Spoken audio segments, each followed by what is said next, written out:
Bueno, muy buenas noches, bienvenidos. Es para mí un verdadero placer poder estar esta noche con ustedes. Lástima la contingencia en la cual nos encontramos, pero espero y aspiro que muy pronto, más temprano que tarde, podamos estar en otro tipo de escenarios, en otro tipo de situaciones y que podamos compartir como realmente lo hacemos en la manera más cordial y más amigable a lo largo del tiempo, como siempre lo hemos hecho.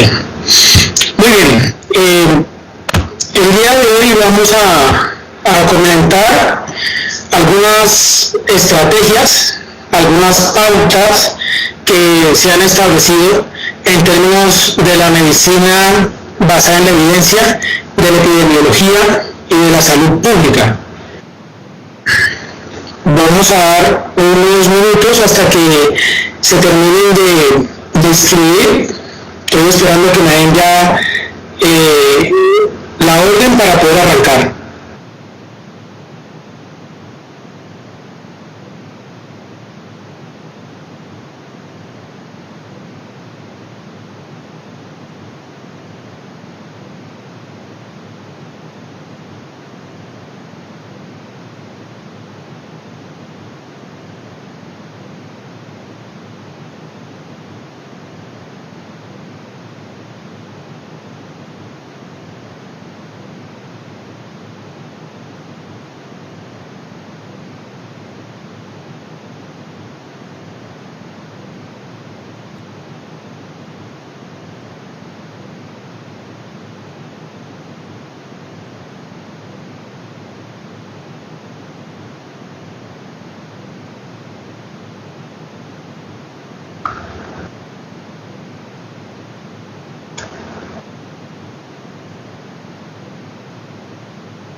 Bueno, muy bien. Entonces vamos a empezar.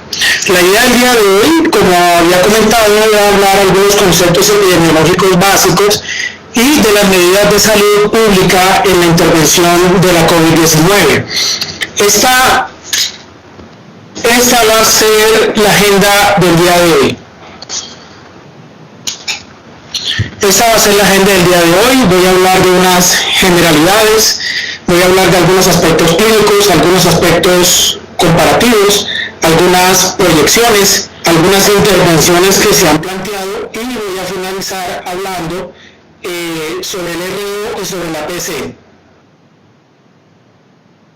Perdón, Juan, discúlpame, muchos me están escribiendo que no se ha enviado un link y que no pueden conectarse, por favor.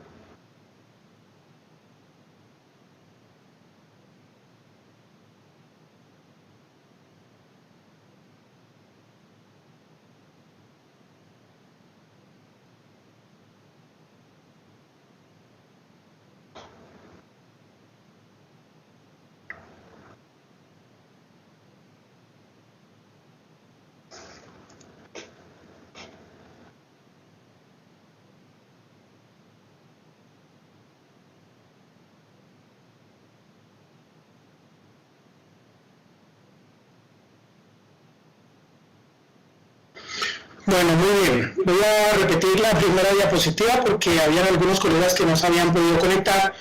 Había comentado previamente que la idea del día de hoy es hablar de algunos conceptos epidemiológicos y de algunas medidas de salud pública en la intervención de toda esta pandemia que nos está afectando.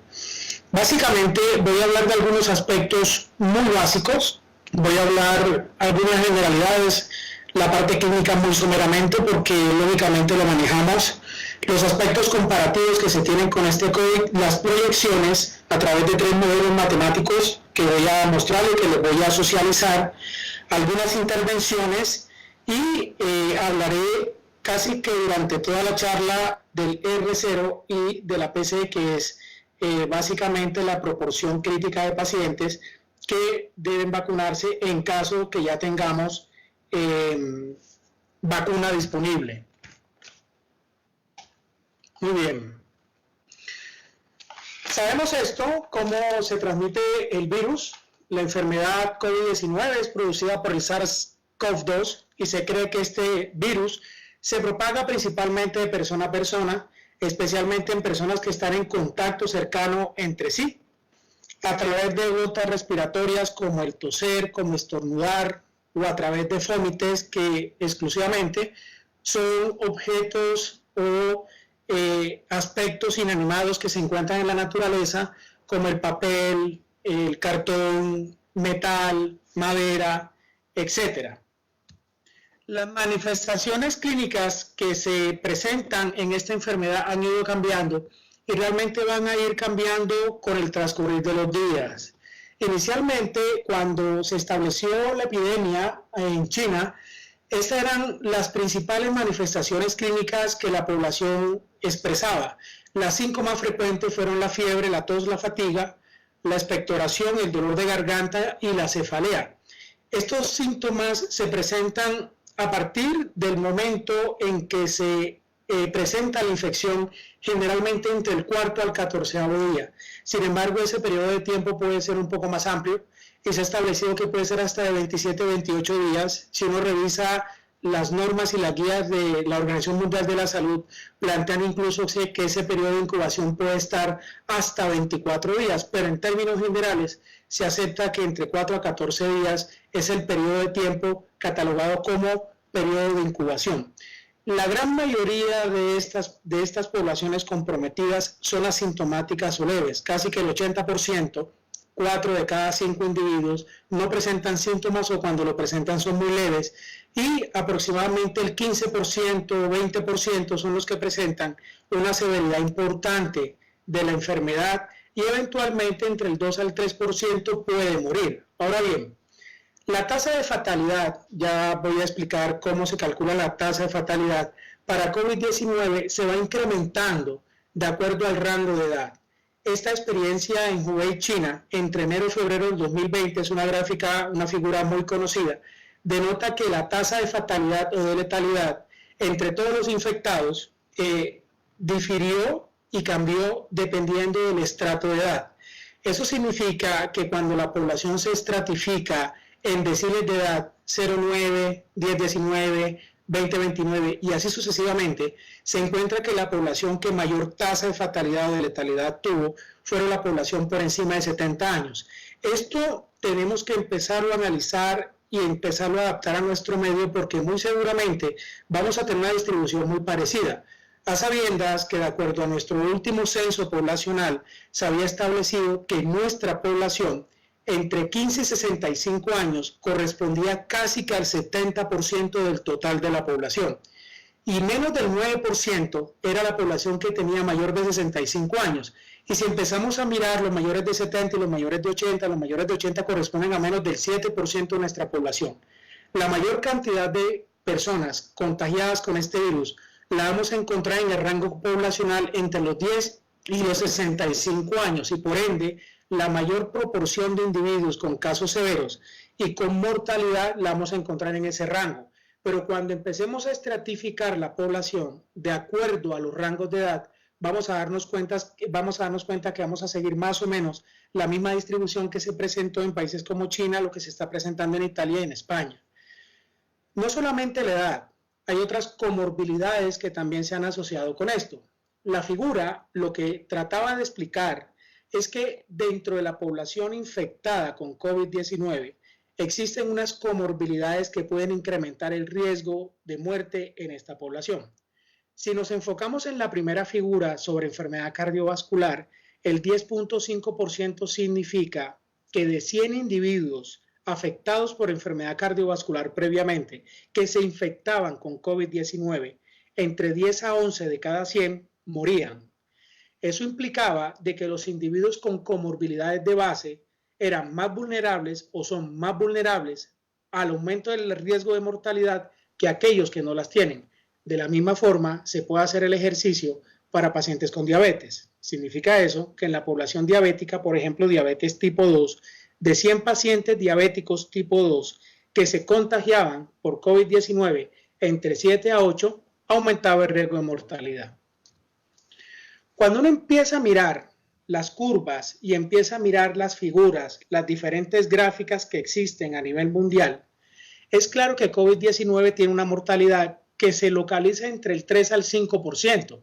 Depende también el día que se mida y de la forma como se está estableciendo dentro de la población.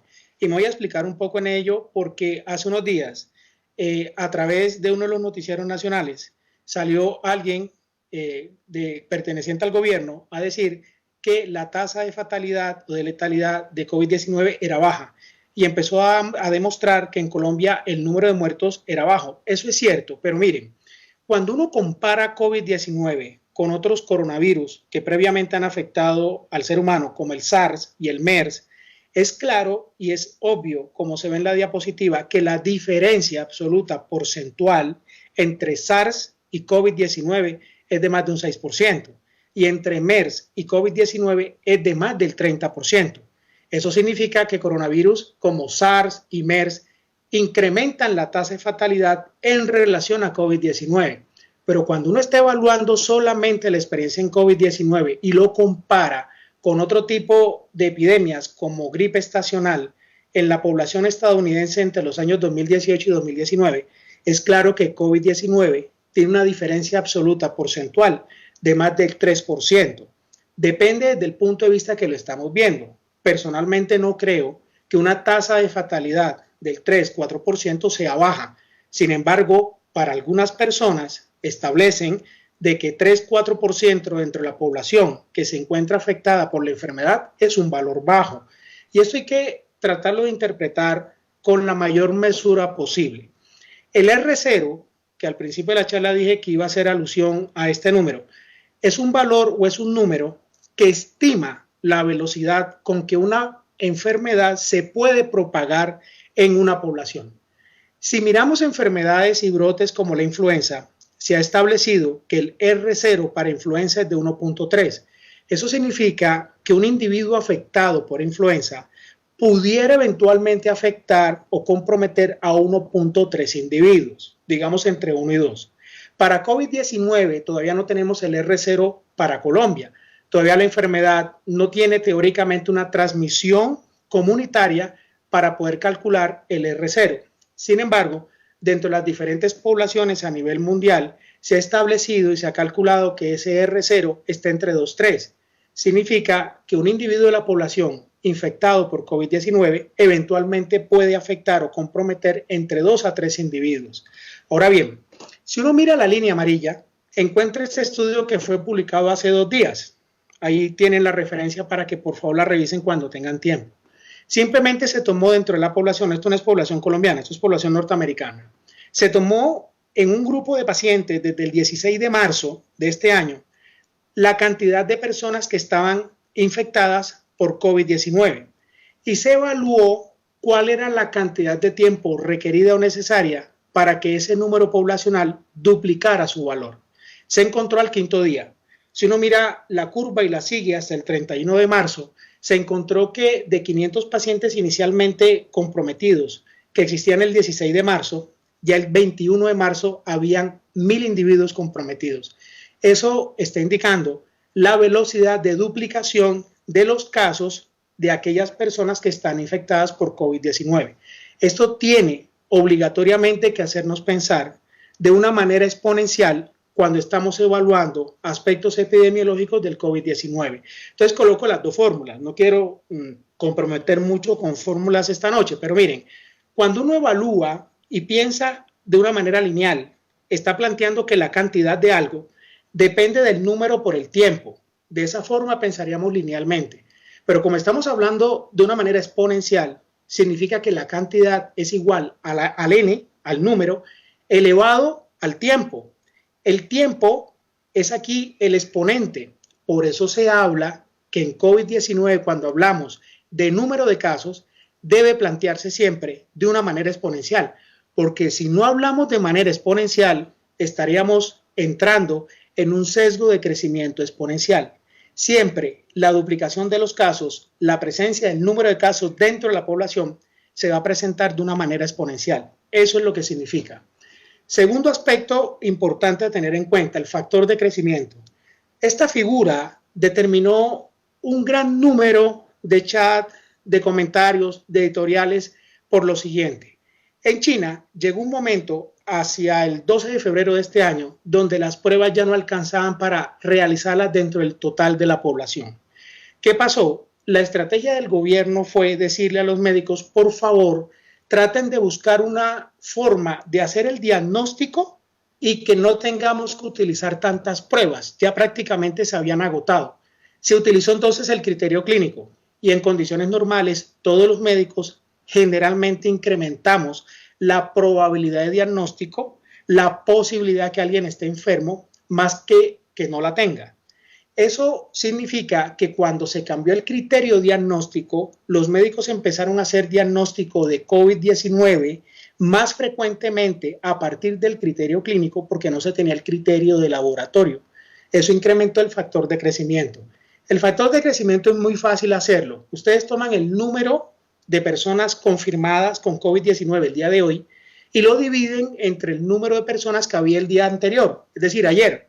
Tomamos el número de hoy, lo dividimos entre el número que hubo ayer jueves y eso nos da un factor de crecimiento. Eso nos da un valor, es un índice. Si el valor está por encima de 1, indica que hay un fenómeno positivo en términos de crecimiento del número de casos. Eso es lo que significa. Por eso cuando estemos hablando de tasas, en ese sentido, especialmente tasa de letalidad o de fatalidad, ahí coloco un ejemplo. Entonces miren lo que ocurre.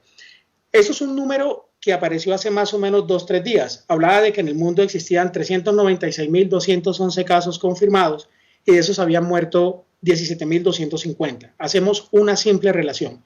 Número de muertes entre el total de pacientes o de personas infectadas. Nos da ese valor que al pasarlo a porcentaje, porque aquí está en proporción, nos daría 4,3%. Eso significa que la tasa de letalidad es de 4,3% para COVID-19. Sin embargo, cuando uno lo mira de esta forma, en algunas oportunidades puede o sobreestimar o subestimar la verdadera tasa de fatalidad. Por ejemplo, coloquemos un escenario en el cual se dispongan de 100 pruebas y esas 100 pruebas se van a aplicar en un hospital de alta complejidad acá en Colombia. Tiene 100 camas en cuidados intensivos y solamente va a atender los pacientes gravemente comprometidos por la enfermedad. Esos pacientes llegan con alta sospecha y ya llegan con el diagnóstico. Le aplican la prueba nuevamente en esa unidad de cuidado intensivo y los 100 pacientes estaban positivos para la enfermedad. Por ende, las 100 camas están ocupadas por pacientes con enfermedad COVID-19. De esa cantidad de pacientes fallecen 30. Eso significa que la tasa de letalidad fue del 30%. Estaríamos sobreestimando porque ese resultado es única y exclusivamente aplicable para ese ejercicio. Coloquemos otro escenario. Tenemos las mismas 100 formas de hacer las pruebas para 100 pacientes y la vamos a desarrollar en un nivel 1 de atención. Como generalmente los pacientes graves con una dificultad respiratoria bien avanzada no van a consultar al nivel 1, la proporción de individuos o el número de individuos que van a llegar a consultar a ese nivel 1 va a ser población generalmente asintomática o con casos leves. El número de individuos que va a fallecer a través de esa cantidad poblacional que acude al nivel 1 va a disminuir el numerador y por eso la tasa de fatalidad va a ser baja. Tercer aspecto es cuando se interpreta la tasa de letalidad. El valor que estoy dando en este momento, que aparece en la gráfica de 4,3%, es el reflejo de lo que existía hace 2 o 3 semanas atrás. Y me explico. Desde el momento que empieza la infección o que el paciente ingresa el COVID, ingresa el virus al cuerpo, va a tener una disponibilidad de tiempo antes de que se presente la muerte en ese individuo, cuando se va a presentar un desenlace fatal. Ese tiempo se ha establecido más o menos entre 21 a 24 días, pero puede extenderse incluso hasta 8 semanas. Actualmente se trabaja entre 21 a 24 días. Por ende, cuando ustedes miden la tasa de letalidad o de fatalidad, ese resultado que les está dando es el resultado real o aproximado de 2 a 3 semanas atrás. Es una foto del pasado, de cómo la tasa de fatalidad se presentaba en aquel momento.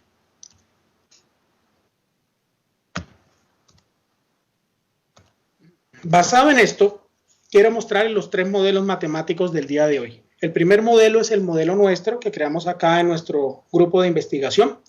Este modelo es un modelo SIR. Un modelo SIR significa que estamos tratando a la población en la posibilidad de que puede existir 3 compartimientos de presentación. SIR significa S sensible o susceptible y infectado, R recuperado. Por lo tanto, todos somos susceptibles. Entonces, vamos a asumir que en este momento no hay ningún individuo en Colombia infectado por COVID-19. Todos seríamos susceptibles. Como no ha habido exposición previa al virus, todos, absolutamente todos somos susceptibles. Ninguno tiene inmunidad hacia el virus. Por ende, todos podemos infectarnos eventualmente, en algún momento del tiempo. Y dentro de las personas que se infecten o que nos infectemos, nos vamos a recuperar la gran mayoría. Esas personas son las que van a recibir o van a tener una inmunidad que puede ser temporal o permanente, porque no sabemos si va a ser temporal o permanente. Para eso se establecen unos supuestos. Establecimos una tasa de ataque entre el 55 y el 85%. La OMS lo estipula más o menos entre el 60 al 80%, en un supuesto en el cual ninguno de nosotros tome ninguna medida o estrategia de control. Entonces, ojo que este modelo es un escenario donde se habla como el peor escenario posible.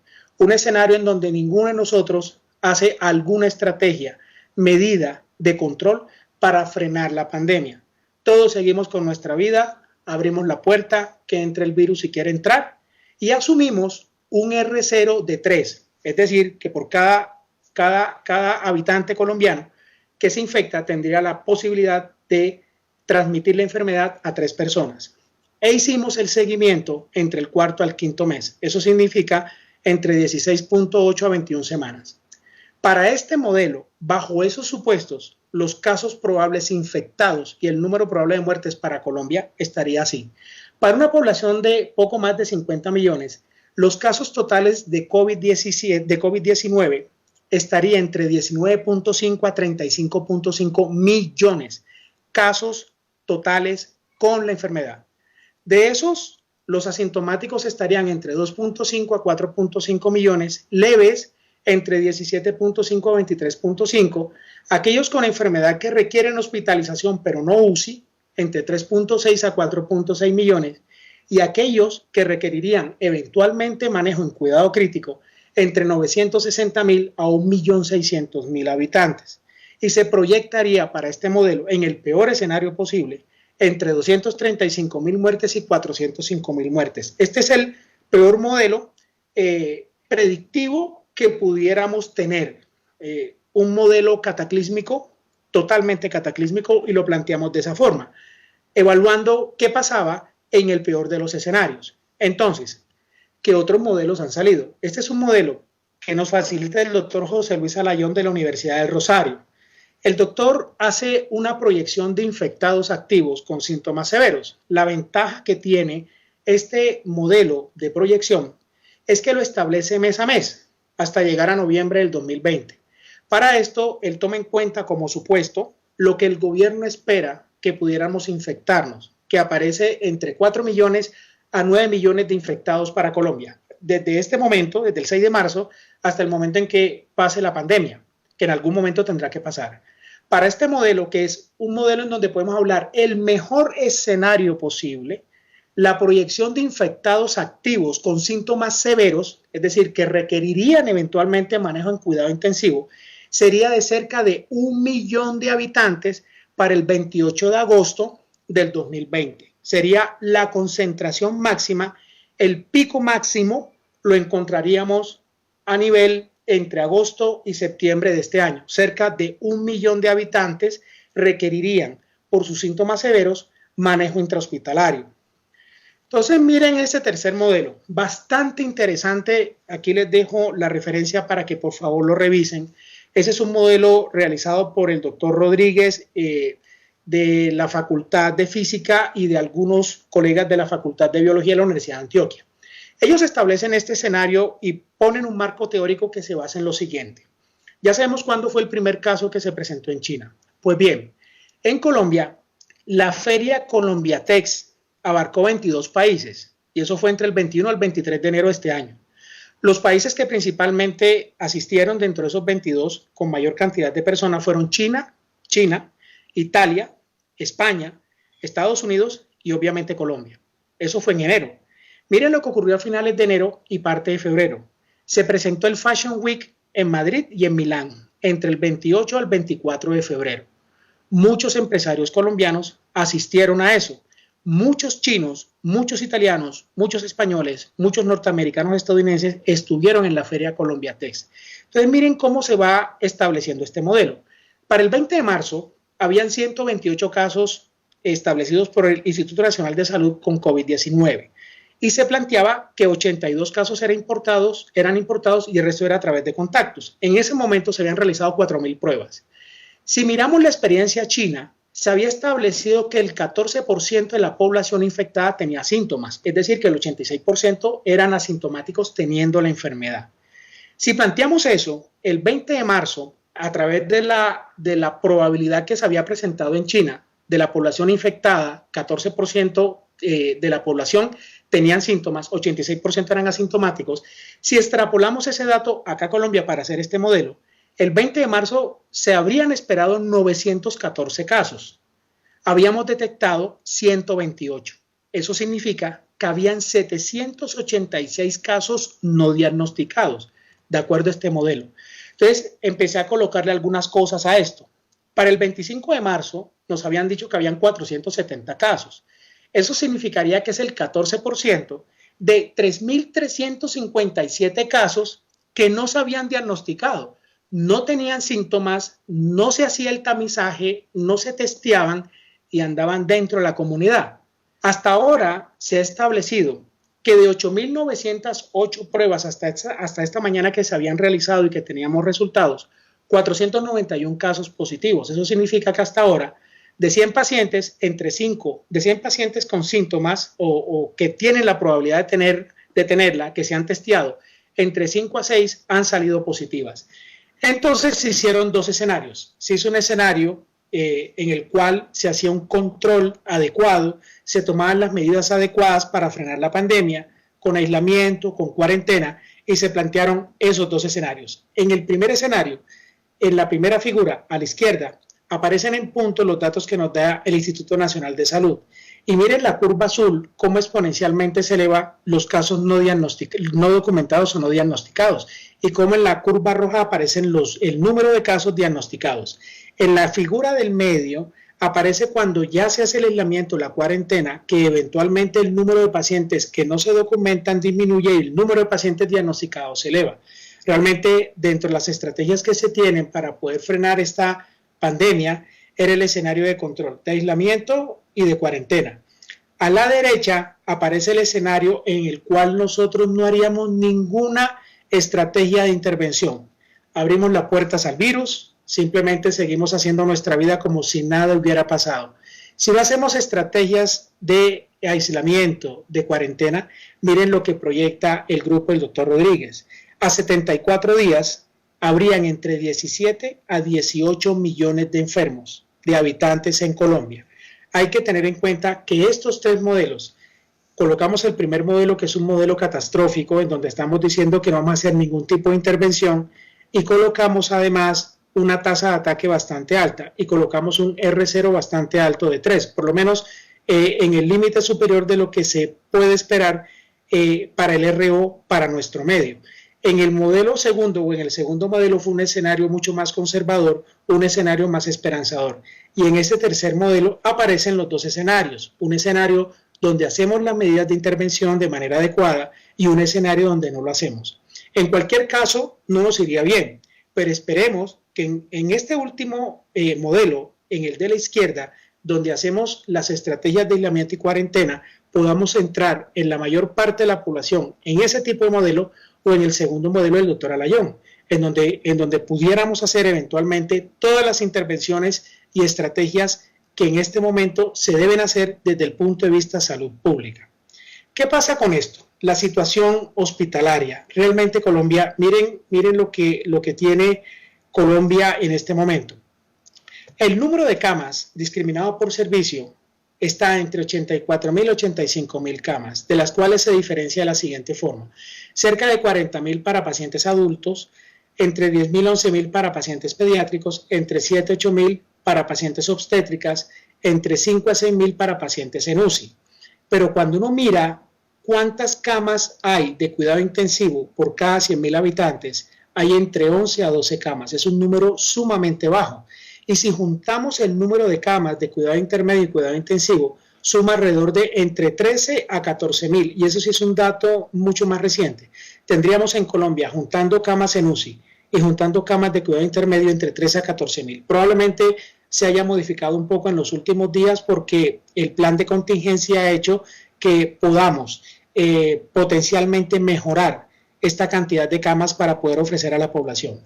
Y miren ese dato en relación a los ventiladores mecánicos en Colombia. Hay entre 5.000 a 5.500 ventiladores, incluyendo población pediátrica, que es un número que seguramente también ha cambiado en los últimos días, probablemente incrementado este número de ventiladores por la contingencia en la cual estamos viviendo. Entonces, por favor, conserven este número porque ya vamos a hacer otro tipo de predicciones y de proyecciones. Miren, en este estudio se proyecta el número de camas hospitalarias que necesitaríamos si la infección se propaga de acuerdo a un porcentaje de personas infectadas. Es decir, que de acuerdo a una tasa de ataque se colocan 3 escenarios también. Un escenario que sería un buen escenario, un muy buen escenario, de solamente 20% de infectados de la población colombiana, 1 de cada 5. O planteamos un escenario del 40% de infectados, 4 de cada 10. Y un escenario en donde el 60% se infecta, 6 de cada 10. En los 3 escenarios es evidente, si uno mira la línea horizontal negra que se encuentra en la parte inferior de la figura, ese es el número de camas que se encuentran como número absoluto en una población general. Asumimos que esas camas, si estamos hablando de camas, por ejemplo, de cuidado intensivo, generalmente existe una ocupación que puede oscilar entre el 75 al 90% e incluso un poco más. Por ende, las camas libres o disponibles para pacientes con COVID-19 no son las 100 camas que estamos planteando. Es un porcentaje de las camas que estarían disponibles para esta población. Lógicamente, se empezará a hacer priorización de las personas que ingresan a la unidad de cuidado intensivo. Si tenemos la suerte de tener un escenario en donde la tasa de ataque de COVID-19 para nuestra población sea del 20%, en cuestión de 6 meses tendríamos que duplicar el número de camas para poder atender a esa población. Si la tasa de ataque es del 40%, tendríamos que triplicar el número de camas que tenemos actualmente para poder enfocar y afrontar la contingencia. Y si la tasa de ataque es del 60%, tendríamos que cuadruplicar el número de camas que tenemos, incrementar casi un 425% el porcentaje de camas que tenemos para poder afrontar esta coyuntura. Realmente en todos los escenarios no nos va bien. En el mejor escenario posible, en el escenario del doctor Alayón, para el mes de agosto-septiembre tendríamos 1 millón de pacientes infectados de manera severa que requerirían tratamiento en UCI. Y ya hemos evaluado, ya hemos demostrado la cantidad, el número absoluto de camas que tenemos en Colombia y cuántas camas tenemos para afrontarlo en unidad de cuidado intensivo o en unidad de cuidado intermedio. Lógicamente se tendrán que establecer pautas, estrategias para optimizar ese número que tenemos. Pero la cantidad de camas que tenemos, camas hospitalarias, camas en UCI, para poder afrontar lo que se viene en un escenario catastrófico, cataclísmico, en un escenario moderado o en un escenario en donde nos iría mucho mejor, en cualquiera de los escenarios, definitivamente no se avisora que nuestro sistema de salud esté preparado para afrontar esta contingencia. Entonces, en salud pública, lo que se hace cuando se presentan este tipo de pandemias es aplanar la curva. Aplanar la curva significa de que nosotros tenemos, al menos teóricamente, un número de casos que se va a presentar en un momento del tiempo. El número de casos va en el eje Y el tiempo establecido en días, semanas, va en el eje horizontal. Una curva como la que aparece en morado, completamente en morado, es una curva que recuerda mucho a la curva de distribución normal leptocúrtica. Es angosta y alta. Eso está indicando que el pico máximo de la pandemia se pudiera esperar más o menos hacia la semana 9. Entre mayor sea el R sub 0, mayor va a ser la altitud de esta curva. Lo que se hace en términos de salud pública es precisamente tratar de aplanarla, de desacelerar ese número de casos. Los casos se van a seguir presentando. La idea de las estrategias de salud pública es que esos números se presenten, pero no se presenten todos al tiempo. o que no se presenten en un corto periodo de tiempo. Si se presentan en un corto periodo de tiempo, no vamos a tener la capacidad de respuesta. Por ende, las estrategias de aislamiento, distanciamiento social, lo que tienen como propósito es reducir el número pico de casos que se relacionan con una mayor demanda hospitalaria. A mayor número de pacientes en menor número de tiempos, la demanda hospitalaria se incrementa. Y obviamente la infraestructura, mayor gasto, mayor recurso que se está gastando en implementación, en médicos, en enfermeras, en personal de salud. La idea de aplanar la curva tiene ese propósito. Primero, tratar de reducir el número de casos y segundo, que los casos no se presenten todos al tiempo o en un corto periodo de tiempo, sino que se presente un periodo de tiempo un poco más largo para que el sistema de salud pueda responder. Ante este sentido, el Colegio Imperial de Londres planteó algunas estrategias que voy a mostrar. Para eso, recuerdan las fases epidémicas y las intervenciones de respuesta. En este sentido, hablan de la contención y de la mitigación. Entonces, hay unas estrategias farmacológicas que en este momento no tenemos vacuna, no tenemos antivirales con eficacia o con efectividad probada y otros fármacos tampoco. Y existen unas estrategias no farmacológicas que pueden ser o dependientes de la detección de casos o independientes de la detección de casos. Aquellos que son independientes de la detección de casos es la higiene respiratoria, el lavado de manos y la desinfección. Y la dependiente de la detección de casos es lo que se está intentando hacer en este momento. El aislamiento, la cuarentena, el distanciamiento social. Entonces, en el primer escenario que ellos plantean y que es un modelo que solamente puede extrapolarse o que se puede aplicar a la población del Reino Unido y a la población norteamericana estadounidense. Ellos dicen que una combinación de medidas sería la mejor estrategia. En el primer escenario, ellos hablan de una desaceleración de la propagación, esa fase de mitigación. Si nosotros somos capaces de hacer aislamiento, de hacer distanciamiento social, de cerrar escuelas, cerrar universidades, discotecas, aglomeraciones de gente o conglomerados de gente, ellos dicen que cuando se proyecta en el tiempo, podemos reducir en un 66% la demanda de atención médica. Por ende, si habían 100 individuos que iban a consultar o que iban a utilizar el sistema de salud por COVID-19, ya no van a consultar 100 pacientes, sino entre 33 a 34. Si iban a morir 100 pacientes, ya no mueren 100, sino mueren 50, que sigue siendo un número muy alto, porque a la derecha ellos proyectarían un número de muertes de 250,000 en un periodo de tiempo relativamente corto. No alcanzarían el Reino Unido y realmente Norteamérica, población estadounidense, a poder solventar la cantidad de pacientes que les llegaría. Y estamos hablando de sistemas de salud como el británico, como el del Reino Unido, y sistemas de salud como el estadounidense.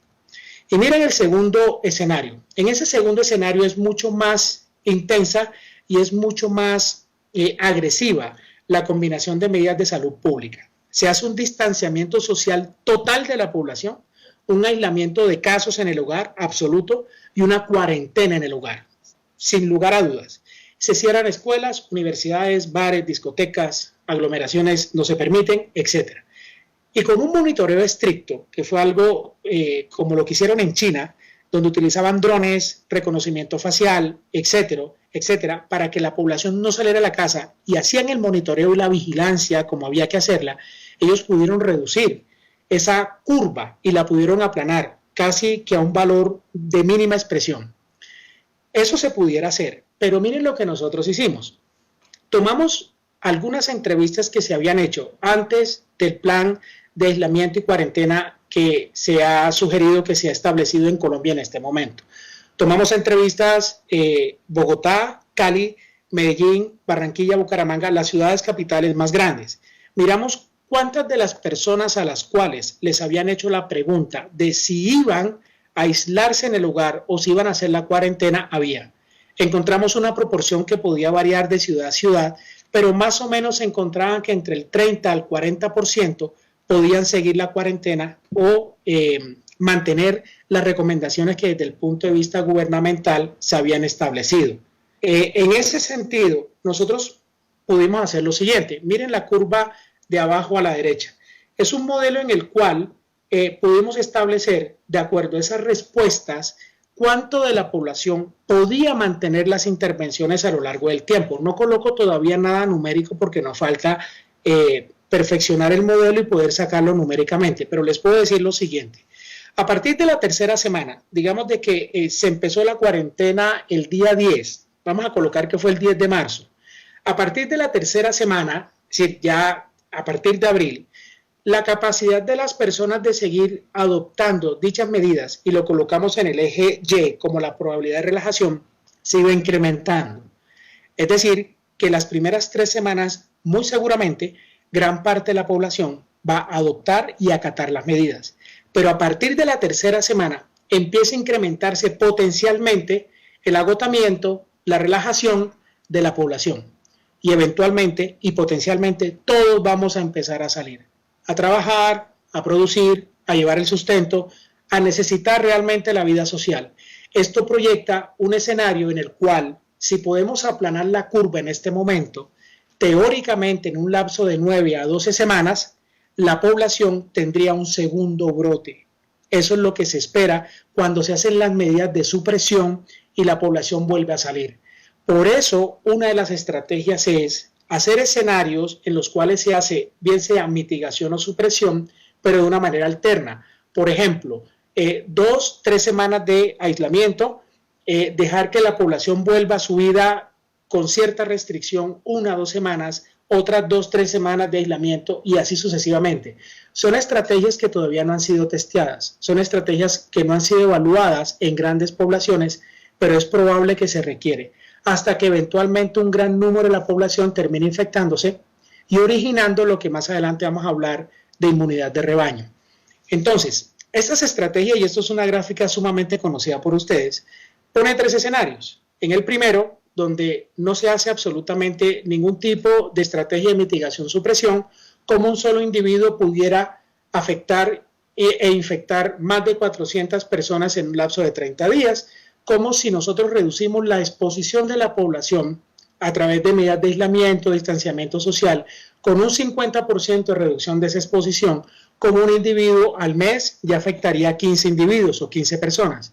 Y cómo al reducir la exposición de la población en un 75%, ese individuo afectado originaría un R0 de 0,625. Cuando el R0 está por debajo de 1, ya no se habla de epidemia. La idea de estas estrategias de contención, estas estrategias de mitigación, de supresión, es precisamente bajar el R0 a un valor por debajo de 1. Ese es el objetivo y el propósito de las estrategias que se están haciendo actualmente. Si logramos hacerlo, si somos capaces de comportarnos como esperamos comportarnos, y por lo menos el 75% de nuestra población acata las normas, acata las reglas, y hacemos el distanciamiento social, el aislamiento, podemos eventualmente reducir ese R0. Si el R0 se incrementa mucho, el pico en la pandemia, recuerden la curva, va a ser mucho más alto. Van a haber más pacientes graves, críticos, en poco tiempo y no vamos a tener capacidad de respuesta. Si reducimos la exposición de las personas, la curva la aplanamos, y al aplanar la curva, definitivamente la capacidad de infección de una persona a otra se tiene que bajar, y el R sub 0 o el R0 baja a menos de 1, y teóricamente frenaríamos la pandemia, por lo menos en nuestro medio.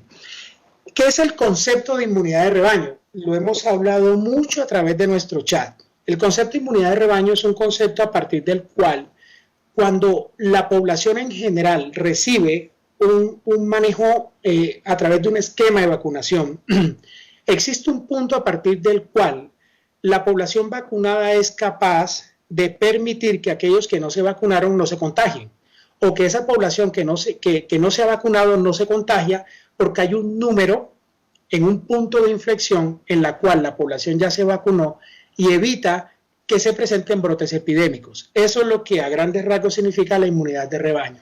Entonces, si planteamos un ejemplo en términos del sarampión, el sarampión es el R0 más alto o de los más altos que se conoce. Sarampión es extremadamente contagioso.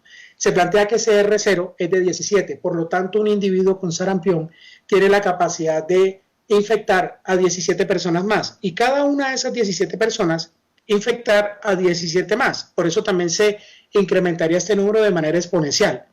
Hay un valor y una fórmula en el cual se calcula lo que se denomina proporción crítica vacunar o PC. La fórmula va 1 menos, abro paréntesis, 1 sobre R0, y eso me da un valor. Para sarampión, ahí está la fórmula, 1 menos 1 sobre 17, 17 es el RO o el R0 del sarampión. Me da un valor de 0,94, si lo paso a porcentaje me da 94%. ¿Qué es el 94%? Es el porcentaje de la población que debe ser vacunada para frenar la transmisión de sarampión. A mayor R0, mayor personas de la población o proporción de personas de la población que debo vacunar para poder lograr ese valor a partir del cual aquellos que no se vacunan puedan protegerse eventualmente para ese resultado o condición de salud. Para COVID hice 3 cálculos. Hice un cálculo teniendo en cuenta un R0 de 2, un R0 de 2.5 y un R0 de 3. Si existiera una vacuna en este momento con eficacia comprobada, asumamos como escenario que en Colombia todavía no tenemos el primer caso, pero tenemos todas las vacunas. Tenemos 50 millones de vacunas para 50 millones de habitantes. No tenemos ningún infectado.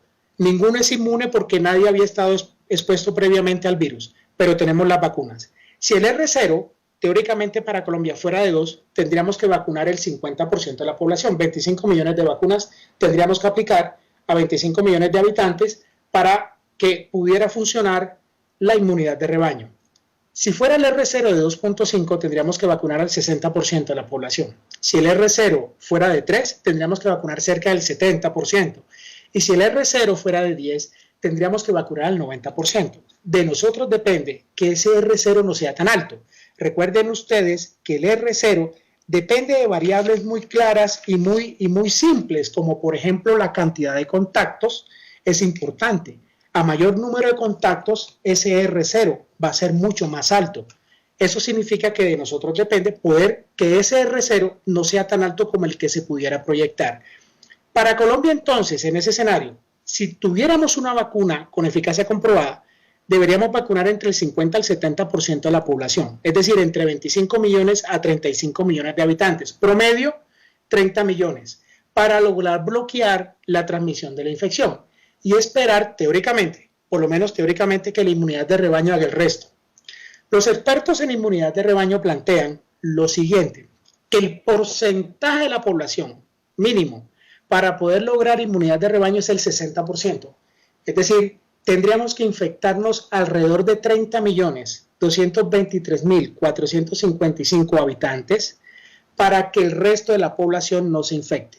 Esto es una estrategia que creo que a ninguno se le pasa por la cabeza, porque en algún momento se planteó que el Reino Unido estaba intentando hacer esa estrategia en la población. Jamás el Reino Unido planteó eso, por lo menos de una manera oficial. Sin embargo, es un escenario posible. Y en algunas poblaciones lo que va a ocurrir es esto. Hay que esperar cuando pase esto, establecer en cuáles de las poblaciones del mundo se pudo lograr paliar la pandemia a partir de inmunidad de rebaño. Es decir, no hubo ninguna medida o querían hacerla, pero no se hizo. Y al no hacerla, se contagió la mayor parte de la población. Retrospectivamente, entonces, empezaremos a mirar cuál fue el porcentaje de la población para lograr inmunidad de rebaño. Digamos que en el mejor de los casos, ese porcentaje será del 60%. Resumamos entonces. Primero, para esto, en salud pública, la recomendación es primero tener flexibilidad. Y flexibilidad en los pensamientos, en los sentimientos, en las creencias, tanto espirituales como religiosas, porque definitivamente este es un desafío de vida. Aquí nadie preveía esto. No sabíamos ni la forma como debíamos contener ese tipo de pandemia y tampoco la esperábamos. Entonces, no creo que haya culpabilidad en este momento de algo o de alguien. Entonces, hay que tener flexibilidad, conservar especialmente la calma y juntarnos en este desafío de vida. Primera recomendación. Segundo, si se implementa la combinación de medidas, la transmisión de la enfermedad se puede reducir sustancialmente. Entonces, en nuestro medio, se proyecta que estas medidas definitivamente van a modificar nuestro diario vivir. Es apenas lógico. No podemos trabajar, toca hacer teleconsultas, videoconsultas, los hijos no pueden ir a los colegios, no pueden ir a las universidades. Claro que nos ha cambiado totalmente la vida. Ahora, lo que estamos tratando de hacer es ganar tiempo. Este tipo de medidas lo que hacen es ganar tiempo para que la curva pueda aplanarse y la mayor cantidad de casos que se van a presentar como graves se presenten en un espacio de tiempo lo suficientemente amplio o largo para poder responder. Porque de lo contrario, nuestro sistema va a colapsar. Y hemos mostrado 3 modelos en donde los 3 modelos no nos va bien, pero esperemos que dentro de los 3 modelos matemáticos que proyectan nos vaya en el mejor escenario posible.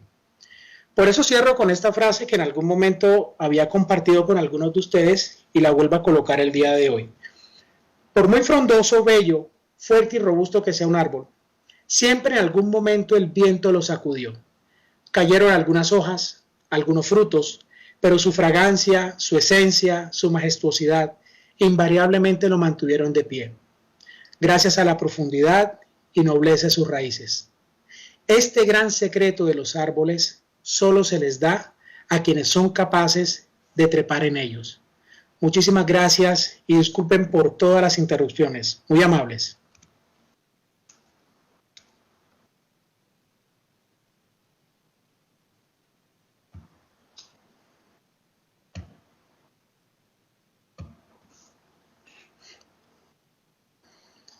Bueno, muchas gracias por haber permanecido en el webinar. Disculpen, de verdad, son situaciones que escapan a lo de la asociación.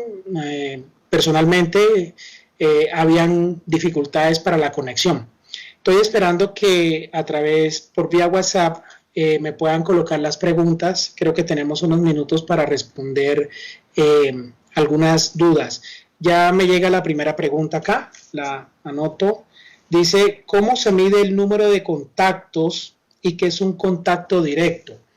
Pues bien, en epidemiología poblacional es muy difícil poder determinar qué es un contacto. Un contacto puede definirse de múltiples formas. El ser humano, y no tenemos estudios en nuestro medio, voy a colocar una publicación o les voy a comentar una publicación que aparece a través del Colegio Imperial de Londres.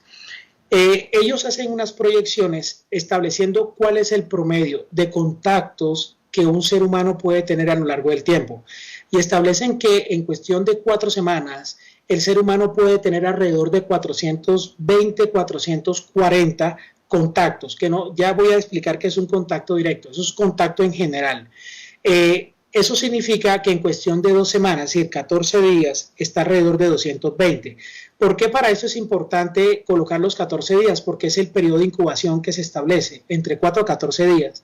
Por eso se hace el cálculo a 14 días. Eso significa que en población europea, principalmente más hacia el norte, que es muy diferente a nosotros como latinos saludamos más, somos más del abrazo, del dar la mano, del beso, en la mejilla, etc. Probablemente ese número sea mayor.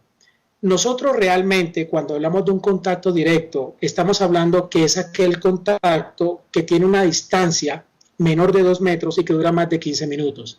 Entonces, creo que todos conocemos en mayor o menor medida Bogotá. Si en algún momento tomamos un colectivo en Bogotá, no pudimos tomar el Transmilenio y tomamos un taxi o tomamos un colectivo del centro y vamos hacia el norte de la ciudad, vamos a un centro comercial del norte. En hora pico nos podemos demorar perfectamente 1 hora y media, 1 hora y 45.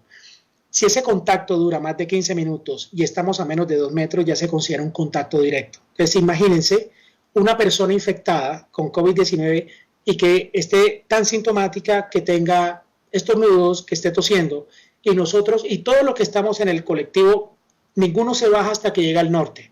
Eso se considera un contacto directo. Estoy exagerando, pero es eso, menos de 2 metros de distancia durante más de 15 minutos.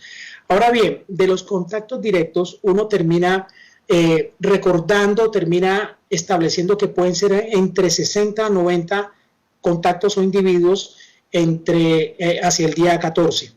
Eso es un problema porque entre más contactos directos, el RO se va a hacer mucho más alto, y entre más alto el R0, significa que la curva de distribución de la pandemia va a ser más angosta en su base y mucho más alta. Esa es la forma como se mide el número de contactos. Ahora, nosotros recordamos entre el 80 al 90% de los contactos. Esa es la dificultad por la cual, cuando se tiene un caso índice, si se quieren tomar todos los contactos, seguramente vamos a poderlo hacer las parejas, esposas, esposos, hijos, sobrinos, padres, etcétera. Pero las otras personas que son contactos directos, en la cual nuestra memoria nos recuerda, son las personas que potencialmente pueden contagiarse y pueden seguir multiplicando la enfermedad. Hay otra pregunta que dice, en términos de síntomas, hay algunas preguntas que podría responder, otras no porque no son mi campo, pero dice, ¿qué pasa con la prevalencia de anosmia y disgeusia? Claro, creo que hemos compartido incluso un documento de la Asociación Colombiana de Otorrinolaringología en donde se está planteando como un criterio diagnóstico la presencia de anosmia o de disgeusia y explican las razones por las cuales un porcentaje importante de las personas después de infecciones o de compromisos virales puede tener pérdida del sentido del olfato y del sentido del gusto. Otra pregunta. Son muchas preguntas, voy a tratar dice, desde Buenos Aires, ¿cuáles son las medidas adoptadas en Colombia? Se estima que este pico será para cuándo y la demanda de salud. Lo que hablamos cuando miramos los modelos y las estrategias, depende mucho de nosotros. Si empezamos a hacer esas estrategias en este momento, el pico en algún momento se va a presentar, pero la idea es que ese pico no se presente en tan corto periodo de tiempo cuando se compara con escenarios en los cuales no hacemos nada. Si podemos prolongar un poco el tiempo, nos daría un margen de maniobrabilidad para poder atender a los pacientes, esos pacientes graves puedan tener un acceso a la unidad de cuidado intensivo. Vamos seguramente a ver pacientes, a ver personas, pero la idea es que ese escenario sea lo más leve posible. Esa es la idea. Dice Jean Paul Capurro, dice, en Colombia, ¿cuándo hablaríamos? Debe ser, dice, ¿qué plátanos al pico? No. ¿De la infección en qué semana? Bueno, asumo que ¿cuándo se presentaría el pico? Depende. Miren que en el modelo que nosotros hicimos, evaluamos fue al final el cuarto, quinto mes, es decir, entre 120, 150 días más o menos, y encontramos esos datos. Para el modelo del doctor Alayón, él establece que habrían 1 millón de personas, cerca de 1 millón de personas hacia agosto-septiembre, el número de casos, que eventualmente requerían tratamiento en cuidado intensivo porque son pacientes con síntomas, con signos que determinan severidad. Para el grupo de la Universidad de Antioquia establecerían un número entre 17 a 18 millones a partir de un día cero específico hasta el día 74. Entonces puede variar, ese pico puede variar, e insisto, de nosotros depende, de cada uno de nosotros depende, que ese pico no se presente tan rápidamente porque de igual forma se van a presentar muchos casos. Y la idea es que se presenten, pero se presenten de una forma larvada, que podamos realmente atenderlo.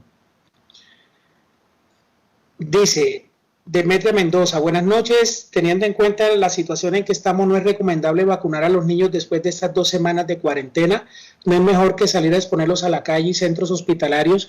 Si uno mira los programas de vacunación, son muy pocas las contraindicaciones absolutas para vacunar a un niño.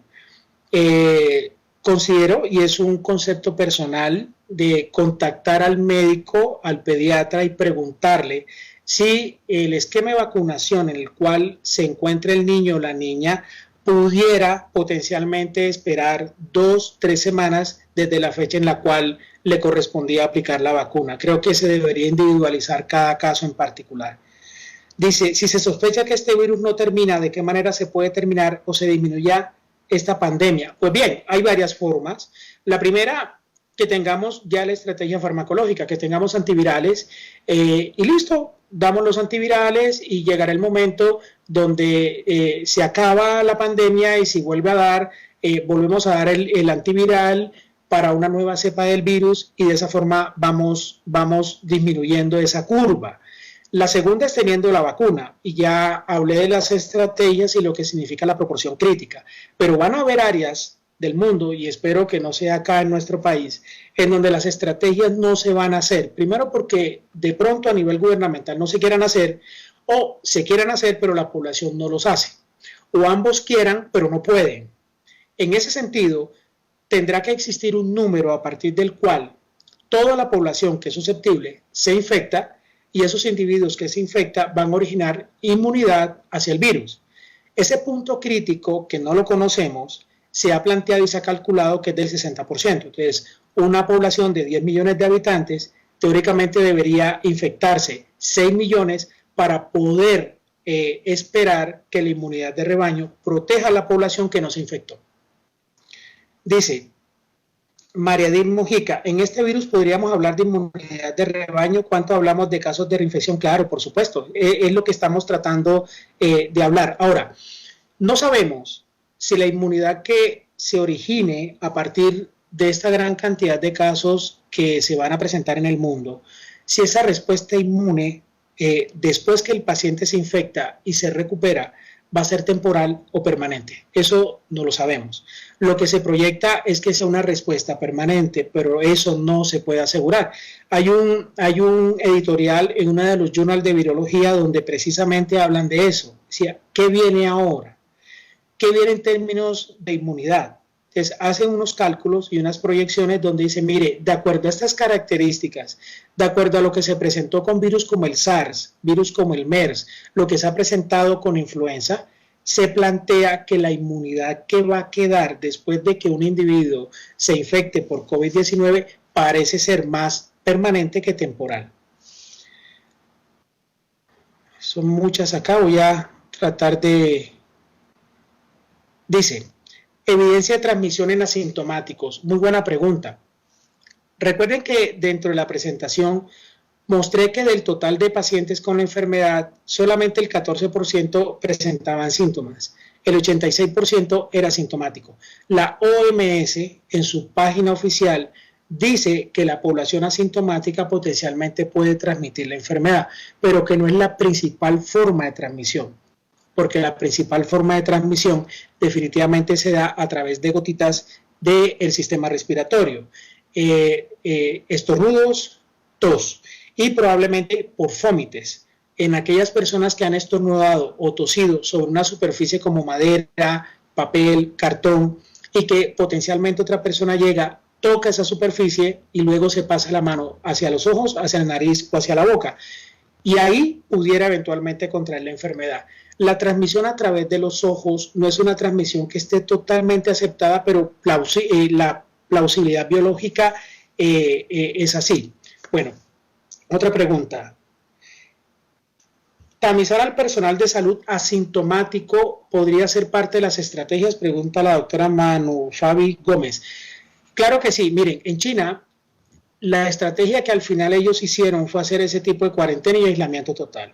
Utilizaron drones, patrullas de la policía, helicópteros para vigilar que las personas realmente estuvieran en la casa. Y ahí iba la población que era asintomática y la población que tenía síntomas leves y que seguramente no tenía que ir a hospitalizar. Entonces, testeaban y aislaban, testeaban y hacían distanciamiento social. El problema en nuestro medio, doctora, es determinar si tenemos la capacidad de testear a toda la población. No lo vamos a tener. Va a llegar el momento en donde la cantidad de pruebas no va a ser suficiente para evaluarnos. En China, cuando se empezaron a evaluar la población que era sintomática, se tenía una cobertura global del 90%. Pero cuando la cantidad de casos empezó a subir, de casos diagnosticados como tal, la cobertura bajó un 40%. Entonces, se indica o se plantea o se proyecta que a medida que el número de casos vaya incrementándose, la capacidad de poder testear a la población asintomática va a ser mucho más difícil. Por eso, dentro de las estrategias de intervención, dice, no, todos nos aislamos. El que tenga síntomas se aísla, el que no tenga síntomas también se queda en la casa y no sale. Hacemos una cuarentena, pasamos al menos 14 días encerrados y se supone que con ese tipo de estrategias es mucho más fácil y mucho más costo efectivo poder aplanar la curva. Dice el doctor Ricardo Antonio Espitia, una pregunta. El Ministerio de Salud Pública no es claro en eso. ¿Se debería tomar muestra para COVID a todos los sospechosos asintomáticos o a quienes de ellos? Sospechosos asintomáticos.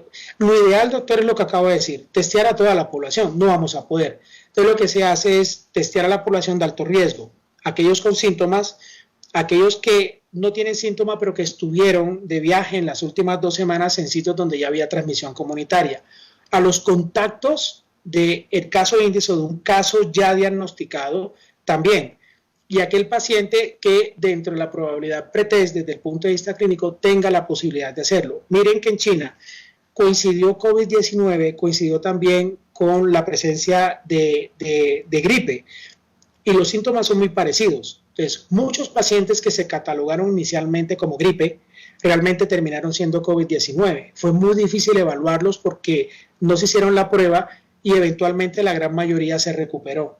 Probablemente ese gran brote que se presentó, ese gran pico de la pandemia, tenía que ver también por la influencia de esa población que inicialmente se catalogó como gripe y que resultó siendo COVID-19. Dice, ¿el contacto estrecho asintomático requiere prueba confirmatoria? A ver, en términos de las pruebas, depende. Estamos precisamente revisando la sensibilidad y la especificidad de la PCR en tiempo real o de las pruebas que se realizan como prueba rápida. El gobierno ya autorizó las pruebas rápidas, hay que esperar a ver cuántas semanas nos demoramos para poder tener la disponibilidad de esas pruebas rápidas. Hasta ahora sigue siendo PCR en tiempo real y se siguen haciendo en el Instituto Nacional de Salud, a pesar que ya se aprobaron algunos centros en Colombia para poder realizar la prueba. La sensibilidad también depende del periodo, del periodo de seroconversión.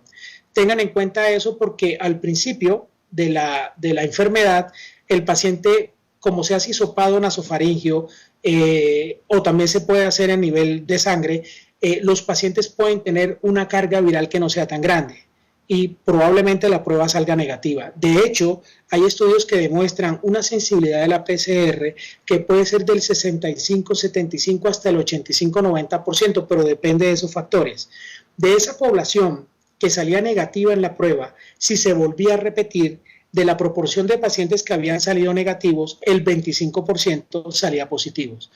Por eso en algunos casos se comparaba como gol estándar la realización de TAC de tórax y se veía si los cambios en el TAC de tórax, el infiltrado reticular, todos los hallazgos clásicos, de hecho hay unos criterios diagnósticos para COVID-19 a través de la TAC de tórax, veían qué tanta correlación o concordancia tenía con la prueba con la PCR. Entonces, cuando es un individuo altamente sospechoso, la prueba inicial sale negativa, la idea es volverla a repetir. Es una forma de poder disminuir la tasa de falsos negativos. Recuerden que entre menor sensibilidad tengo una prueba, mayor tasa de falsos negativos. A mayor sensibilidad, menor tasa de falsos negativos. La razón de que una prueba pueda tener 100% de sensibilidad nos da mucho más tranquilidad cuando es negativa, porque si la prueba tiene 100% de sensibilidad, indica que la proporción de falsos negativos es de 0%. De ahí que si uno consigue una prueba 100% sensible para esto, si la prueba sale negativa, es porque no hay posibilidad de falso negativo en ese momento. Dice Juan Víctor González desde Perú, dice, se iniciará a realizar tamizaje con pruebas rápidas para identificar este virus.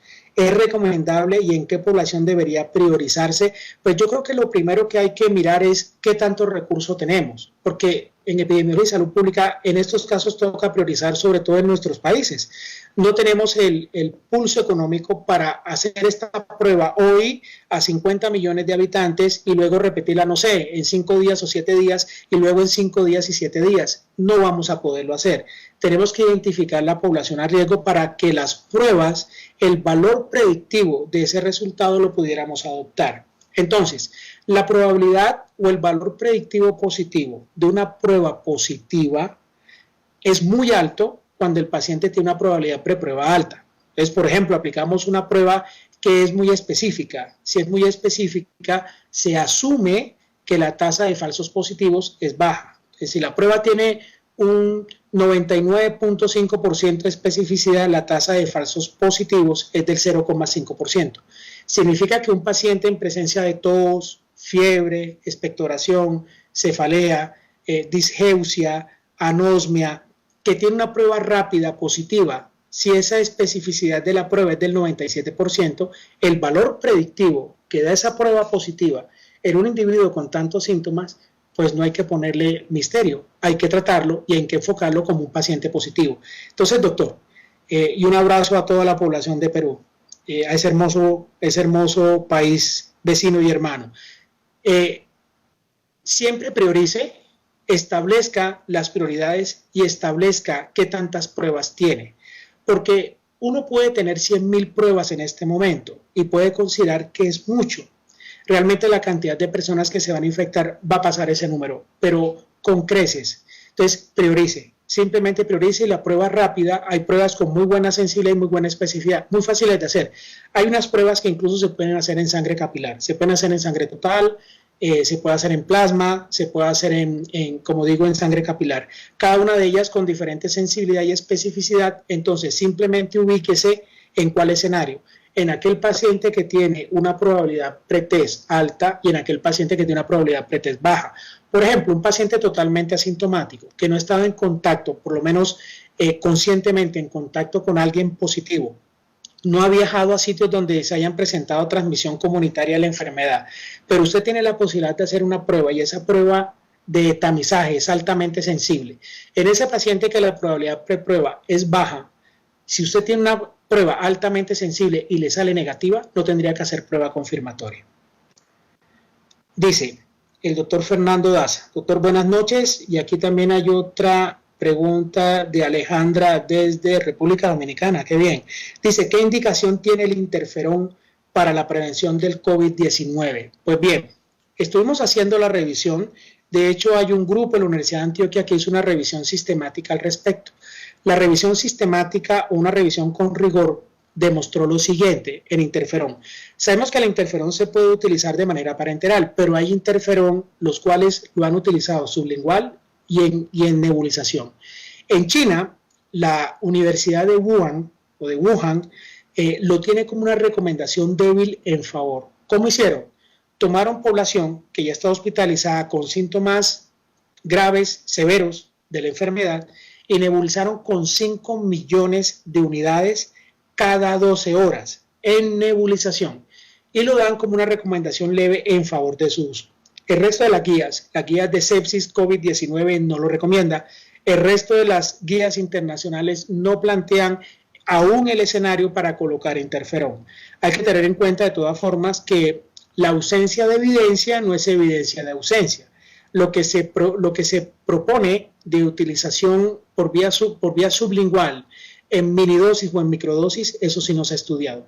La única evidencia en favor y en favor débil o leve es a través de nebulización 5 millones de unidades cada 12 horas. Dice, ¿por qué no todos los contactos directos de un paciente de COVID-19 confirmado se contagian? En un hogar de 4 solo pueden contagiarse 2. Bueno, toca mirar, porque de todas formas el R0 de COVID-19 puede ser de 2-3. Eso significa que de la población que ese paciente inicialmente contagia, esos contagiados también pueden contaminar o infectar a 2-3. Todavía es muy pronto para poder decir si hay personas que hacen resistencia al virus o si tienen algún tipo de inmunidad al virus. Por definición, ningún ser humano había estado expuesto previamente a COVID-19, al SARS-CoV-2. Por ende, ninguno de nosotros debería tener inmunidad al virus. Pero en todo, en inmunología todo es posible. Ahora bien, hay personas que pueden tener cierto tipo de barreras que disminuyen la probabilidad de infección. Eso es posible no solamente con SARS-CoV-2, es posible también con otro tipo de virus. Hay personas que no utilizan protección y están en contactos con personas con VIH, con hepatitis B, con hepatitis C, y nunca en la vida presentan este tipo de alteraciones. Entonces, hay formas de respuesta del sistema que no solamente involucran la inmunidad adaptativa, sino también la inmunidad innata. Y muchas veces los pacientes no necesariamente tienen que hacer inmunidad a largo plazo con generación de anticuerpos para poder responder a este tipo de condiciones. Dice, ¿en cuánto tiempo después del primer contacto puede el virus están en el cuerpo a las horas o durante los 14 días. Desde Chile, un saludo para todo el pueblo chileno. Jennifer, muchas gracias por tu mensaje. Pues bien, hablamos al principio de la charla y la diapositiva dice enfáticamente el periodo de incubación va de 0 a 14 días, de 2 a 14 días, así lo puse en la diapositiva. Pero cuando tú miras las estrategias y las guías que han ido sacando a través de la Organización Mundial de la Salud, a través de la propia agencia china de manejo para COVID-19, ellos establecen que ese periodo de incubación está entre 0 a 24 días. Si estamos hablando de 0 días es porque el paciente no alcanza a cumplir el día, es decir, se presentaría en cuestión de horas, pero no se especifica, es muy difícil poderlo plantear, pero hasta 24 días. Ahora bien, dentro de esta población china, hubo un individuo cuyo periodo de incubación se estableció hasta el día 27-28, entre el momento de que se considera que estuvo en contacto con la persona afectada, duró 27-28 días para presentar los primeros síntomas. Entonces, sí es factible de que el virus pueda durar cierta cantidad de tiempo por encima del periodo de incubación que se ha establecido casi que de manera universal hasta 14 días. Dice, desde México, la cantidad de expresión de ECA da mayor riesgo de infección o de severidad de la infección o no hay nada que ver. Bueno, me imagino que está hablando de la enzima convertidora de angiotensina. Claro, el virus necesita el receptor de enzima convertidora de angiotensina, el receptor ECA, para poder hacer, digamos, todo lo que debe hacer o todo lo que necesita hacer. Los estudios son un poco contradictorios y eso ha suscitado que a través, por ejemplo, de la Asociación Americana de Cardiología, la Asociación Americana de Medicina Interna y diversas asociaciones y sociedades a lo largo del mundo digan que si bien desde el punto de vista fisiopatológico y biológico la expresión de este receptor de enzima convertidora de angiotensina pudiera eventualmente permitir que la virulencia, la patogenicidad, la severidad de la enfermedad pueda modificarse, excediendo los mismos o disminuyendo dicha probabilidad, los resultados son contradictorios. Entonces, las diferentes asociaciones, sociedades, se han unido en el sentido de que si el paciente no viene recibiendo inhibidores de la ECA, antagonistas de receptor de angiotensina o derivados, no empezarlos a dar, no suministrarlos ante la probabilidad que ese tipo de medicamentos puedan eventualmente mejorar el pronóstico de los pacientes, pero que en aquellos pacientes que ya lo venían recibiendo, individuos hipertensos, diabéticos, con falla cardíaca, disminución de la fracción de eyección, es decir, todas las indicaciones que tiene un IECA o que tiene un antagonista de receptor de angiotensina, no suspenderlo, no retirarlo por la presencia de COVID-19. Sin embargo, en algunos artículos dicen que si es un individuo que se encuentra hospitalizado por una enfermedad severa o grave y está recibiendo este tipo de medicamentos, reemplazarlos o eventualmente retirarlos mientras la persona sale del cuadro agudo. Es muy difícil poner una recomendación con un buen nivel de evidencia y con un grado de recomendación alto. Pero lo que se tiene actualmente es que si el paciente los viene recibiendo, no suspenderlo.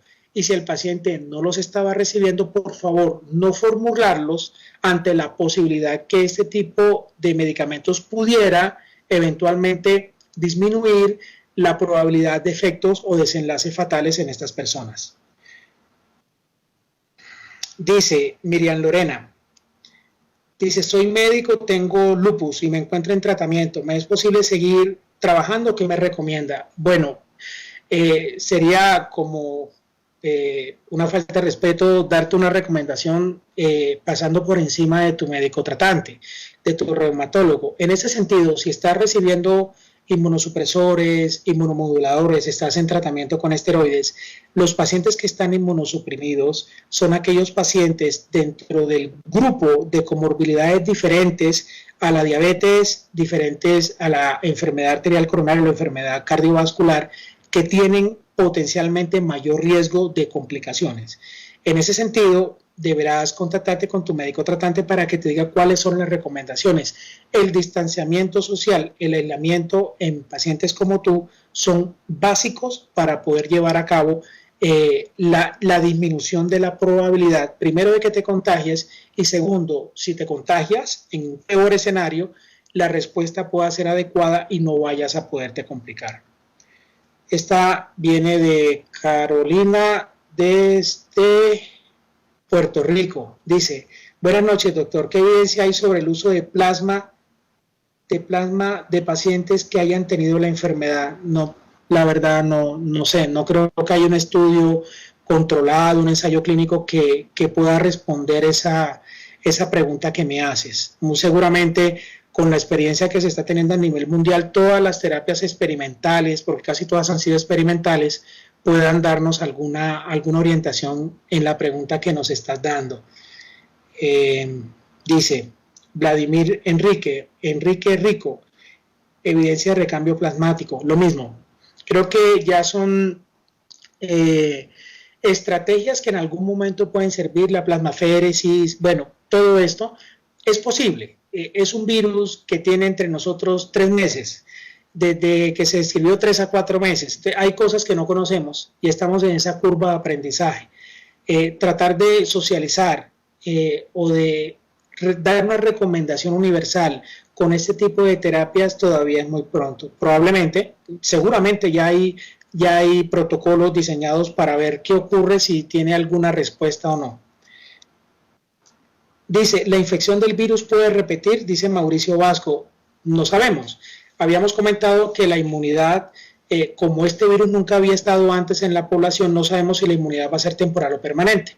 Ahora, el virus puede mutar. Esta segunda cepa que se tiene en Italia, bueno, son 2 cepas, la china y la italiana, o la que se ha presentado en Italia, que ha originado toda esta catástrofe, es una cepa más agresiva que la que se presentó en China. Ahora, de acuerdo al protocolo y a la proyección que hizo la Universidad de Antioquia, si uno mira cuando se hizo todo lo de esta fashion en Medellín, Expo Moda, había una gran cantidad de pacientes chinos o de personas, de individuos de la China que estuvieron acá en Colombia entre diciembre y enero. Y si era una cepa débil que originaba principalmente pacientes asintomáticos, probablemente el virus estaba entre nosotros desde antes. Entonces es muy difícil poder establecer eso, pero asumimos, como dije previamente, y esperamos de que aquellos pacientes, todos que somos susceptibles, que eventualmente nos infectaríamos, podamos originar una inmunidad permanente más que temporal. A ver, son muchos. A ver, aquí dice uno: ¿qué pasa si el R0 es muy grande respecto a la curva? Bueno, el R0 habíamos dicho que definitivamente entre más grande, entre más alto, mayor iba a ser el pico de la pandemia, y que de nosotros dependía que ese R0 no fuera tan grande. Si el R0 logramos de que sea un poco más pequeño, cualquier disminución del R0 a través de esas estrategias va a permitir que esa curva no sea tan alta, no tenga un gran pico, sea mucho más baja y que la base sea más amplia. Eso significa que si la curva es angosta y alta, se van a presentar muchos casos en poco tiempo, pero la mortalidad va a ser muy alta, porque no va a haber forma de poder atender esa cantidad de pacientes. Aquí dice: desde Panamá, muy buenas tardes, Mauricio, un saludo a todo el pueblo panameño. Dice: ¿qué indicación o qué opciones tiene usted en referencia al uso de macrólidos para esta enfermedad? Definitivamente no. No es una recomendación para ponerle macrólidos a toda la población que esté infectada por SARS-CoV-2. Hay algunos protocolos que han establecido el manejo con cloroquina, hidroxicloroquina y la adición a acitromicina bajo la consigna que puede haber una sobreinfección, pero no porque desde el punto de vista terapéutico el uso de macrólidos vaya a reducir o vaya a disminuir la mortalidad o vaya a modificar el curso natural de la población con COVID-19. Bueno, son muchas, hasta se me bloquea aquí el WhatsApp. No sé, Juan, si tenemos todavía tiempo o paramos. Igual le voy a dejar mi número, cualquier pregunta que tengan y que pueda responder con el mayor de los gustos, de verdad.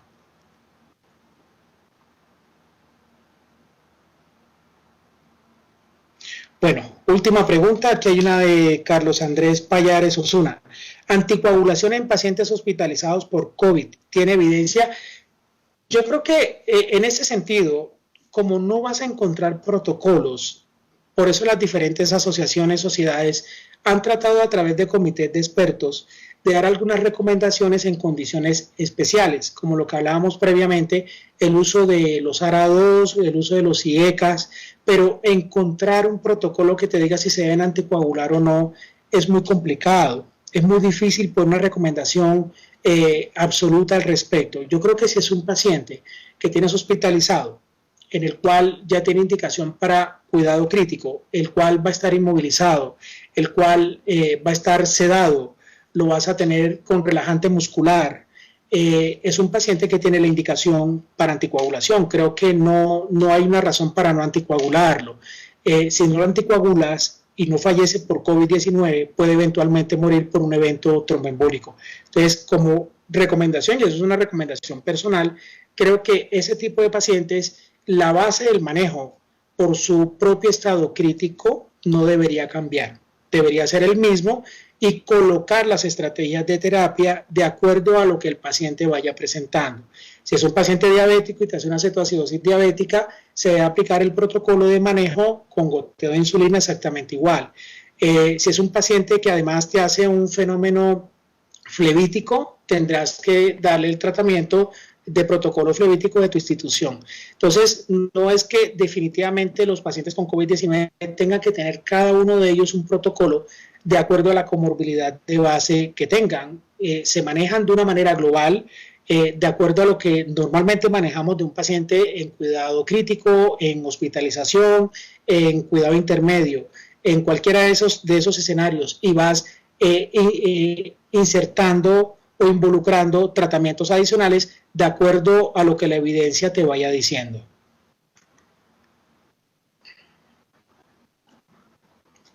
Bueno, vamos a preguntar si terminamos ahí.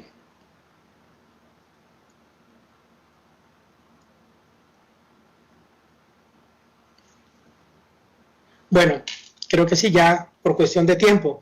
Les agradezco muchísimo, de verdad. Si quieren, la conferencia va a quedar montada, va a quedar subida. Pueden tener esos datos para lo que quieran, simplemente coloquen la referencia que surge ahí. Recuerden que para los modelos, esos simplemente son modelos, y como modelos matemáticos simplemente hacen proyecciones. No es la verdad absoluta, ni mucho menos, pero simplemente nos ponen ejemplo en diferentes escenarios muy malos, escenarios más aterrizados, buenos escenarios, y de acuerdo a eso ver si podemos responder en algún momento ante ese modelo matemático o si no podemos responder. Esto es simplemente el llamado a la calma, porque van a empezar a salir modelos de proyección de diferentes grupos de investigación, y cada uno de ellos, de acuerdo a sus supuestos, van a sacar mayor probabilidad o menor probabilidad de complicaciones, de desenlaces fatales, etcétera, etcétera. Insisto, de nosotros depende que esta contingencia en la cual estamos bajo el SARS-CoV-2 depende de nosotros mismos, de lo que hagamos nosotros mismos, cómo vamos a responder. Hay una pregunta antes, decía, ese tipo de modelos macro se pueden también tomar a partir de modelos micro, poblacionalmente. Hay proyecciones micro para extrapolarlas en población macro, pregunta Rodolfo desde Honduras. Un saludo a todos los hondureños, un abrazo gigante. Pues mira, tenemos un artículo que ojalá podamos publicar rápidamente. En ese artículo colocamos un ejemplo. El ejemplo viene a partir de la teoría de juegos y habla del dilema del prisionero. Si alguna vez has leído la teoría de juegos, vas a encontrar que dentro de esa teoría de juegos hay varios juegos. Entre eso aparece uno que se llama el dilema del prisionero, en donde son dos prisioneros. Un prisionero que le puedes colocar el nombre de Juan y otro prisionero que le colocas el nombre de Pedro. Vamos a asumir que existen dos Juanes, un Juan que se porta muy bien y un Juan que se porta mal, y un Pedro que se porta bien y un Pedro que se porta mal. Entonces, en este modelo, cada individuo tiene dos posibilidades de comportamiento, o se porta bien o mal. Es un modelo totalmente dicotómico, ¿sí o no? Si eso se puede proyectar en la población, de acuerdo a la teoría de juego, sí, porque en el escenario en donde un prisionero diga, me voy a portar bien, y el otro se porta bien, si asumimos que ese modelo micro se puede extrapolar al resto de la población, probablemente sí. Si de esos dos individuos depende que el resto de la población esté bien, cuando Juan, que se porta bien, y Pedro, se porta bien, se juntan, el resto va a responder bien. El problema son los otros tres escenarios, porque son solamente 4. Los dos se portan bien, los dos se portan mal, uno se porta bien y el otro mal, uno se porta mal y el otro bien. El único escenario posible en donde, desde el punto de vista micro, se pudiera extrapolar al resto de la población es que Juan, que se porta bien, y Pedro se porten bien. Eso significa que a nivel micro, y valga de acuerdo a la pregunta que nos hace el colega, si de nosotros depende, si somos 2 personas y 2 personas nos portamos bien y acatamos las normas, eso va a redundar en el resto de la población. Pero si uno de los dos no se porta bien, téngalo por seguro que el resto va a perder. Por eso esto es un juego, de acuerdo a la teoría de juegos, en donde o todos ganamos o todos perdemos. Pero es que aquí nadie va a ganar en alguna parte y otro va a perder un poquito y uno va a ganar un poquito. No, o aquí o ganamos o perdemos. Todos estamos en el mismo barco. Entonces, entre mejor acatemos las normas, entre mejor entendamos el porqué de esas intervenciones de salud pública y las acatemos cada uno de nosotros, empezando por nosotros, no tendríamos que esperar que el resto lo haga, porque si cada quien lo hace, es porque todos lo estamos haciendo, cuando parte de una sola persona. Entonces, si hay modelos micros que explican a nivel poblacional lo que puede pasar en el contexto global poblacional. Con eso me despido, les agradezco muchísimo y espero que podamos estar, como dije al principio de la charla, en otros contextos, en contextos como siempre hemos sido amigos, en los mismos contextos académicos, pero bajo otras condiciones. Muchas gracias.